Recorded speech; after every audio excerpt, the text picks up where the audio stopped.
Hello friends, welcome to Creative Medicine. In this lecture, we will learn about. Hello friends, identify the instrument. See, this is a cannula. So the tip of the cannula is blunt, smooth. It is blunt, smooth and rounded. And then it has two holes which are present at the side, and it has one main hole. It has two side holes and one main hole, and the body is angulated.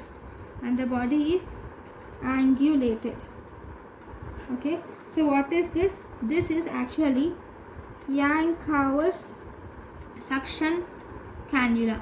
It is Yankeur's suction cannula. So what are its use? It is used for peritoneal lavage, to remove the fluids, because it is a suction cannula, right? In peritoneal lavage, and it is used to suck out the large fluids, and it is also used to suck out fluids during surgery also. Okay, so this is Yankeur's suction cannula. Thank you. Thank you and thank you for watching.